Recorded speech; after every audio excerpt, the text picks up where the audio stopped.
Delhi assembly ఎన్నికల ఫలితాల్లో ఆ పార్టీ ఓటమి పాలైంది. ఆప్ ఓటమికి చాలా కారణాలు ఉన్నాయి. ఆప్ ఓటమికి గల ప్రధాన కారణాలు ఏవో ఈ వీడియోలో తెలుసుకుందాం. వెల్కమ్ టు విజయ్ కన్నా ఫ్యాక్ట్స్.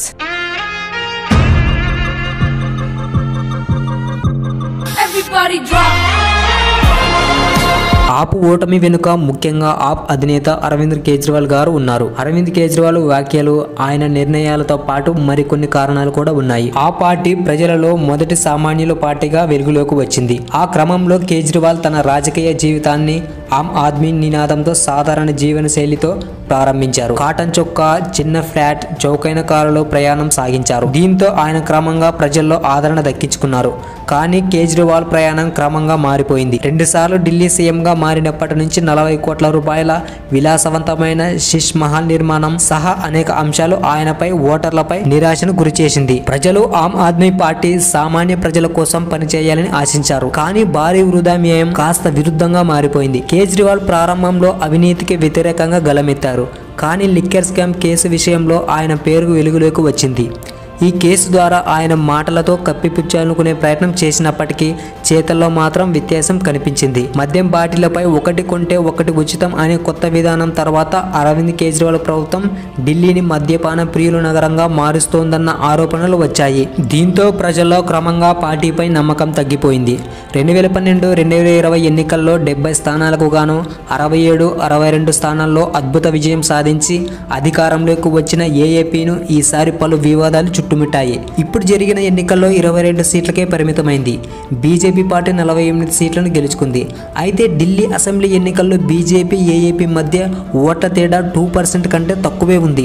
బీజేపీకి 45.56% ఓట్లు పోలవగా ఆప్కు 43.57% ఓట్లు వచ్చాయి. కానీ సీట్ల తేడా మాత్రం 26 స్థానాలుగా ఉంది. అత్యధిక మెజారిటీతో గెలిచిన తొలి 3 అభ్యర్థులు చీపురు పార్టీకి చెందిన వారే కావడం గమనార్థం. అలాగే అత్యల్ప మెజారిటీతో విజయం సాధించిన చివరి 3 బీజేపీ అభ్యర్థులే కావడం కూడా గమనార్హం. దేశ రాజధాని ఢిల్లీ ఒకప్పుడు కాంగ్రెస్ కు కంచుకోట. ఎప్పుడు ఎన్నికలు జరిగినా కనీసం 40% ఓటు షేర్ సాధించేది. మాజీ సీఎం శిలా దీక్షిత్ నాయకత్వంలో వరుసగా హ్యాట్రిక్ విజయాలు అందుకున్న పార్టీ ఇప్పుడు సీన్ రివర్స్ అయ్యింది. వరుసగా 3వ సారి ఖాతా తెరవకుండానే హ్యాట్రిక్ డకౌట్ రికార్డులు ఖాతాలో వేసుకుంది. పోయినసారి ఎన్నికల్లో 3% ఓటు షేర్ సాధించిన హస్తం పార్టీ ఈసారి 7%తో ఆనందపడాల్సి వస్తుంది. ఆ పార్టీ దుస్థితిపై మీ అభిప్రాయం ఏంటో కామెంట్ చేయండి. ఢిల్లీ అసెంబ్లీ ఎన్నికల ప్రచారంలో అరవింద్ కేజ్రీవాల్ గారు చేసిన యమునా కాలుష్యం హామీ కూడా దెబ్బతీసిందని చెప్పవచ్చు. యమునా నదిని శుభ్రపరుస్తానని ఆయన పదే హామీ ఇచ్చినప్పటికీ నది మాత్రం కలుషితంగానే ఉంది. ఆప్ 2015 మేనిఫెస్టోలో ఈ నదిని 100% శుభ్రపరుస్తామని హామీ ఇచ్చారు. కానీ అది నెరవేరలేదు. కేజ్రీవాల్ అనేక వాగ్దానాలు చేశారు. కానీ వాటిని అమలు చేయడంలో విఫలమయ్యారు. ఇవి ఓటర్లలో ఆయన విశ్వసనీయతను దెబ్బతీశాయి. 2017లో కాంగ్రెస్, బీజేపీలకు ప్రత్యామ్నాయంగా ఆప్ తొలిసారి ఆవిర్భవించినప్పుడు కీలక వాగ్దానాలను చేసింది. కానీ కొన్ని ఉచితాలు తప్ప మిగతావి అమలు కాలేదు. నీటి కలెక్షన్లు, వాయు కాలుష్యాన్ని తగ్గించడం వంటి అనేక ఇతర వాగ్దానాలు నెరవేరలేదు. ఉపాధి బడ్జెట్ 2023లో కూడా ఉద్యోగాలు కల్పించడంలో ఆప్ విఫలమైంది. అలాగే గోవా, గుజరాత్ ఎన్నికల్లో కేజ్రీవాల్ డబ్బు ఖర్చు ఆరోపణలపై ఆయన ఇచ్చిన సమాధానాలు కూడా ఓటర్లలో ప్రశ్నలు సృష్టించాయి. ఢిల్లీ ఎన్నికల్లో ఆప్ ప్రభుత్వానికి పెద్ద దెబ్బ రావడానికి ప్రభుత్వ వ్యతిరేకత కూడా కీలక పాత్ర పోషించింది. 2015 నుంచి 2020 వరకు ఢిల్లీలో ఆపు ప్రతి ఎన్నికలలో విజయాలు సాధించినప్పటికీ దీని మొదటి 2 పదవి కాలాల సమయంలో ఆరోగ్యం, విద్య వంటి రంగాలలో మాత్రమే పనితీరును కనబరిచింది. ఈ క్రమంలో మెరుగైన గాలి నాణ్యతతో సహా నెరవేరని అనేక వాగ్దానాలు ఢిల్లీ ఓటర్లను ఇబ్బంది పెట్టాయి. దీంతో గత 10 సంవత్సరాల ఆపు పాలనలో ఓటర్లు అనేక ఆరోపణలను సాకులుగా చూశారు. దీంతో ఈసారి బీజేపీ వాగ్దానాలను ఓటర్లు నమ్మారు. అన్ని రంగాలను ప్రభావితం చేసేలా బీజేపీ ప్రకటించిన మేనిఫెస్టో ఆ పార్టీ గెలుపులో కీలక పాత్ర పోషించింది. మహిళలకు నెలకు 2,500 రూపాయలు, పేదలకు సబ్సిడీపై 500కే గ్యాస్ సిలిండర్, గర్భిణీలకు 21,000 ఇస్తామన్న బీజేపీని ప్రజలు నమ్మారు. పీఎం మోదీ డబుల్ ఇంజన్ నినాదం పనిచేయడంతో దేశ రాజధాని ఢిల్లీలో బీజేపీ 27 ఏళ్ల కల నెరవేరింది. 1998లో బీజేపీ చివరి సీఎంగా సుష్మా స్వరాజ్ గారు పనిచేశారు.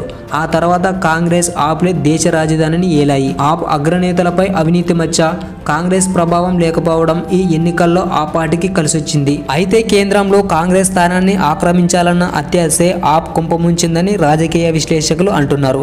3 సార్లు ఢిల్లీ ప్రజలు అధికారం ఇవ్వడం, ఆ తర్వాత పంజాబ్లోనూ పాకవేయడంతో చక్రం తిప్పాలని కేజ్రీవాల్ భావించారు. ఇండియా కూటమి నుంచి దూరమై నేరుగా మోదీపైన విమర్శలు చేస్తూ దేశ ప్రజల దృష్టిని ఆకర్షించాలని చూశారు. ఈ క్రమంలోనే అవినీతి ఆరోపణల కేసులు ఢిల్లీలో పాలన గాడి తప్పడంతో ఓటమి పాలయ్యారు. అరవింద్ కేజ్రీవాల్ గారు ఎన్నికల ఫలితాల తర్వాత మీడియాతో మాట్లాడుతూ ఢిల్లీ ఎన్నికల్లో ప్రజల నిర్ణయాన్ని శిరసావసిస్తానని విజయం సాధించిన బీజేపీకి అభినందనలు తెలిపారు. ఎన్నో ఆశలతో కమలం పార్టీకి ప్రజలు గెలుపును అందించారని, వారి ఆశలను నిలబెట్టాలని కోరారు. గత 10 ఏళ్లలో ప్రజల కోసం ఎంతో పనిచేశామని, ఓడిపోయిన ప్రజల కోసం నిరంతరం పనిచేస్తూనే ఉంటామని స్పష్టం చేశారు. ఎన్నికల్లో పార్టీ గెలుపునకు పోరాడిన ఆప్ కార్యకర్తలకు ధన్యవాదాలు అని ఆయన అన్నారు. ఢిల్లీ అసెంబ్లీ ఎన్నికల్లో ఘన విజయం పొందడంపై ప్రధాని మోదీ ట్వీట్ చేశారు. జనశక్తి ప్రధానం, అభివృద్ధి, సుపరిపాలనను గెలిపించారు.